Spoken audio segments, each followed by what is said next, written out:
I wanted to be famous too, goddammit. But I know it ain't ever gonna happen. I have all these great ideas.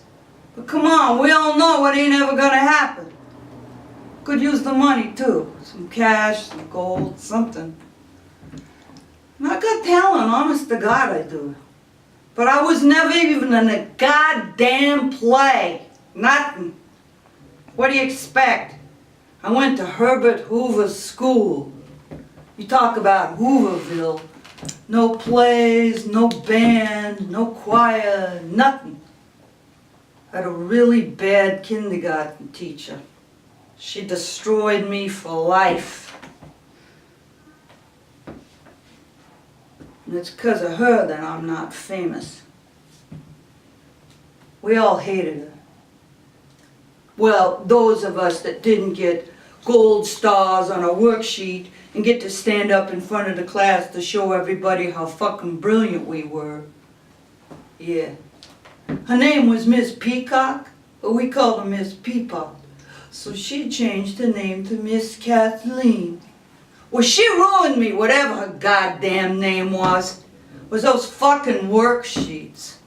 There was the one you had to draw lines between the pictures that matched up. Yeah. And there was one that had a milkman, some bottles, a cow, a milk truck. You know, you get my meaning. Yeah. Well, I drew a line between the bottle and the cow. Wrong.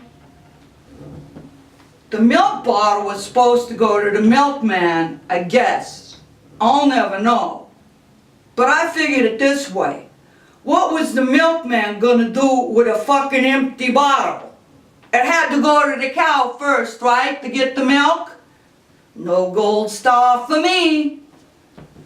Then it got to be whenever I saw a pile of worksheets on the teacher's desk, I was terrified. One day I ran home crying all the way, burst through the door, found Mom, and I told her about the worksheets. I didn't explain myself too good because she couldn't help me. No. By the end of kindergarten, I had learned one thing definitively. One thing. That under no circumstances could I trust my own mind. There was no way you could make it. Somebody always better. Never good enough. So why try? That's how I grew up. That's why I never made it. Luckily, I was a happy kid, worksheets aside. So life was okay. On the surface, at least. But deep down, I knew I was a piece of shit. That's something I've had to work around my whole life. Yeah.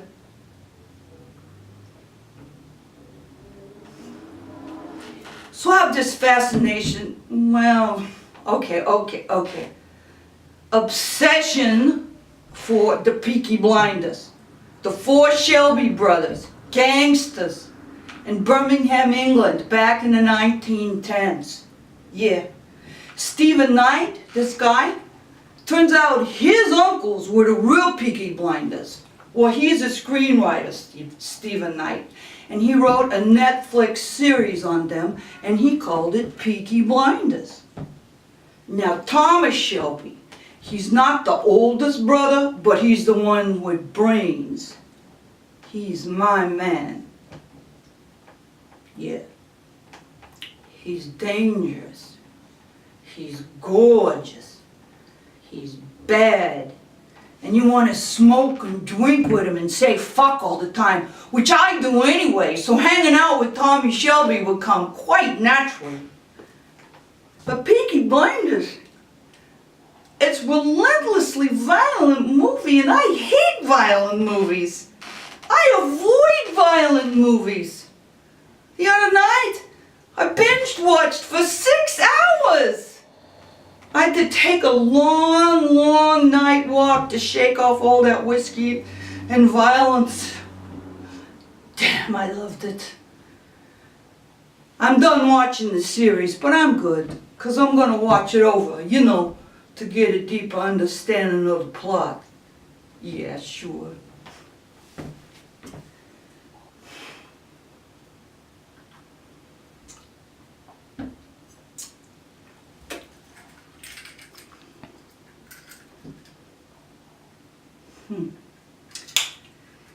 I got business across town, but it can wait. So Kalina, my daughter, who I love more than anything in this whole fucking world, was back in the country at Christmas time. And the two of us, we started watching Peaky Blinders. And she loved it too. Yeah, she loved it too, like her mom. Well, one day we went to San Francisco and we were kicking around the hate. And we went into Goran's hat shop, established in 1895, my time period. There was no one in the shop but the shopkeeper. This tall, lanky guy in sloppy clothes and this scraggly hair and this crumpled up hat. Well, never mind. I walk in, no one's in the shop, and I go, "Dear God, don't let me buy a hat. Please don't let me buy another fucking hat." Well, directly, I started trying on hats. Well, it was a hat store. "They all look like shit on me," I said. "I don't understand it. I can wear hats." The shopkeeper said, "Hold on a sec." He came back, put a hat on my head, and it blew my fucking mind. I mean, his hat was killer. It was Peaky Blinder killer. Now, the Peakies didn't wear that style, but it was a style at the time. Well, now I needed a fucking outfit to go with it. But Kalina had to go to Bangkok. So I walked her to the northeast corner of Scott and Page Streets and she called an Uber. Well, it got there in about 2 seconds. So she kissed me, her dear, sweet, precious mama, goodbye. Got in that car and drove straight out of my life. And before I could melt down into a miserable puddle of heartbreak, I got myself to the nearest fabric store and I found some material that goes perfectly with the hat. Yeah, I did.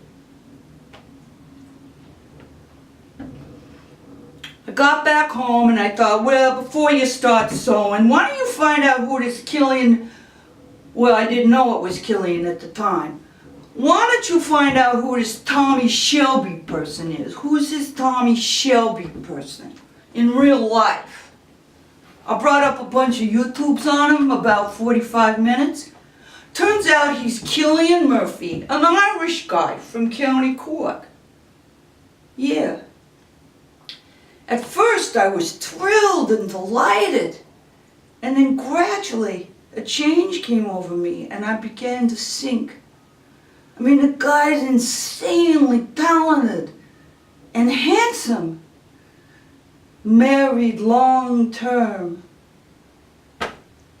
That hit me like a ton of bricks and I went under. I had 2 long-term marriages and both bombed. And I'm real sad about that.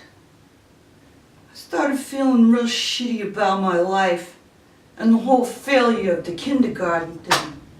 I mean, it just ain't fair, you know? It just ain't fair.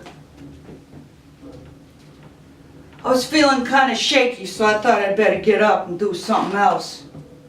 But Killian's talking away how actors don't let people down the way politicians do, and how sometimes watching a movie can change a person's life. And if you can do that as an actor, then you're really giving back, and that's very, very important. Well, I couldn't take it no more. And suddenly, it became very important to me to sharpen my pencils. So I got up and I sharpened my pencils. Now, believe it or not, that put the bottom back in for me. It shored me up. wasn't shaking no more. Yeah. So, Killian's talking away about the family of actors and how good it is to get back together to work on another season. And I get up and I go over to my desk, and I don't know why. I opened its little drawer. I don't know why or what I was looking for. But what I found there was so damn funny, I laughed my fucking head off. I was doubled over like this, going round and round in circles and laughing and laughing.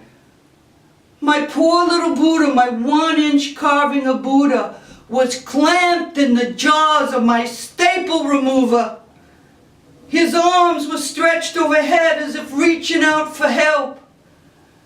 It's exactly how I was feeling, trapped in the jaws of life gone wrong. But seeing him like that was so damn funny, I didn't feel bad no more. How was it that things in my drawer configured themselves so as to get Buddha stuck in that contraption that didn't cause me to laugh my fucking brains out? Odds are small, very small, but the world had conspired to make me laugh and to help me change my pathetic mental point of view. So Cillian Murphy, God bless you, you lucky man. I'm real happy for you. Honest I am. I wish you the best, always. My life didn't go the way I imagined it. No way that it did. It went off the fucking rails. I'm not rich. I'm not famous. I'm not even married. But you know, I have my moments where life's okay. Where I know I'm not alone in this whole fucking mess. You know what I'm saying? Turns out the Buddha wasn't reaching out for help. He was reaching out to help me. Yeah.